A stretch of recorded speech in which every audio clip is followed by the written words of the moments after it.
Good afternoon, everyone, and welcome back. This is Daily Trade Analysis with a quick market update. Today, we are going lower, chopping around, and with low volume. There's no economic data today.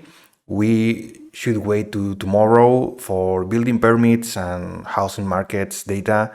So today, we're just continuing a little bit lower, slow momentum, low volume, because this week is Christmas week, so expect low volume at the end of the week, very low participation. So as you can see, we are continuing lower. This is the 2-hour time frame chart. We are breaking last week low that we had on Friday, and we are breaking on a big move, big red candles to the downside, and as you can see, this is a clear downtrend. So lower lows, lower highs, and there's nothing that can hold the 45 EMA and not even close VWAP or 200 moving average. So indicators, technicals point to the downside, and this is quite an easy day for shorts. I was taking a couple of shorts and selling strength, and as you can see, it's working pretty well. We have some sort of consolidation at 11,260, but we are a growth is slowly grinding lower, bleeding out, and Tesla was green on the day at the open, but it's been selling off since then, and everything is red on the day. Apple minus 1.5%, also for Microsoft right now, doing some short of a bounce before lunch. Tesla 2.50% on the red, and Amazon 2.87. So it's not a good day for Nasdaq stocks. Nasdaq is minus 1.12% on the day. And what else is looking bad? Dollar is looking pretty bad. And the only thing that is red is, surprisingly, yields. Well, it's not surprisingly, because we all know that Feds are still hawkish and they are still going to increase interest rates next year. So 10-year is 3.20% on the day. So bonds market are pushing the 10-year. And as you can see, are break out this 3.55, right now 3.60 on the 10-year, and the 2-year is also in the green, 1.70%. If you check the 2-hour, we are seeing some nice momentum on yields. Everything is green on the yields. Apart from that, we have to start looking again to the inverted yield curves. So this is, let me show you the watermark. This is the 2-year minus the 3-month. This is not yearly, this is month, versus the short term, the 2-year, that is usually controlled by the Feds. Sorry, by the markets. So it's markets on the 2-year versus the Fed on the 3-month, the shorter term that there is in the yields.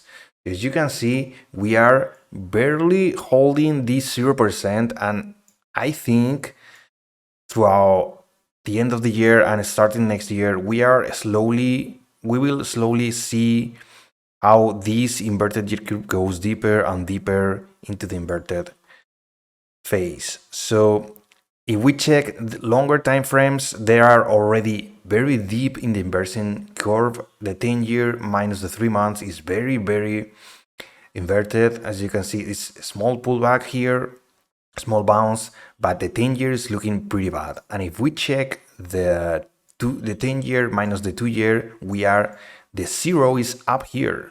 So since July, we've been inverted in this 10-year versus the 2-year. Right now, seeing a little bit of a bounce also, but we have to focus on the 2-year versus the 3-month. This is the short-term yield inversion curve.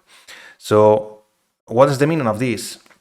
Well, we are stopping thinking about inflation, and we are thinking more about recession. So recession is going to be the theme next year, 2023, because we already know that inflation is very high. We already know that Feds are increasing interest rates super high, almost 5% for terminal rates on April next year. So the only thing that it's left to clarify is what will be happening to the economy. Feds are looking for a soft landing. Some investors say that that's not possible unless labor market starts tightening up. So there's a lot of discussion about recession, not inflation anymore, or at least as hard as we were talking about in the past months. So this is the word recession. This is the fear, recession. All stocks, their valuations are going down pretty heavily because apart from inflation, there's something sick on the economy and US consumer spending, consumer discretionary. There are a lot of sectors that are really, really in the red. If you check, XLK is minus 1.50% on the day. XLY, consumer discretionary, also deep in the red, minus 1.70%. And the only things that are barely holding, not in the green, but a little bit in the red, are staples, utilities, and healthcare. Those are defensive sectors. And if you check my YouTube shorts that I uploaded early today, you can see that S&Ps is already configured in the defensive sectors. There's a lot of movement since the start of December that are showing that money flow is incoming into the defensive sectors for the end of the year. And if you think that a Christmas rally is possible, maybe it is.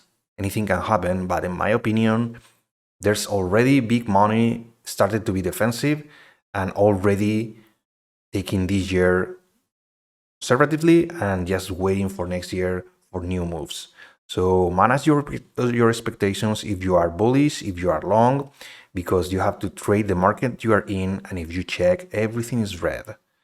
Yields are green, and there's a lot of fear on the media calling recession hard landings, fear of consumers, low valuation in stocks. So next year, we will be focusing on valuations, on earnings for the first quarter, and that will indicate if those stocks are worth what they're worth, or if some kind of correction is still needed for them to reach those really low valuations for investors to take positions down there.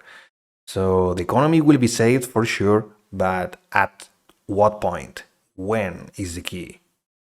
And as you can see, right now is not the moment to be bullish. We are still downtrending, and we have to manage our expectations. Just try to understand the market, the flow, the money flow, how the markets are right now configured, and you will have better opportunities to trade with following the market trend. And right now the trend is still bearish. If we check the daily, this is not looking good. We are bleeding out, and well, it is what it is. Sometimes this happens, and you have to be flexible, to nimble, and to understand what the market is saying to you and trade the market you are in. So that's all from my side. Thank you for your time.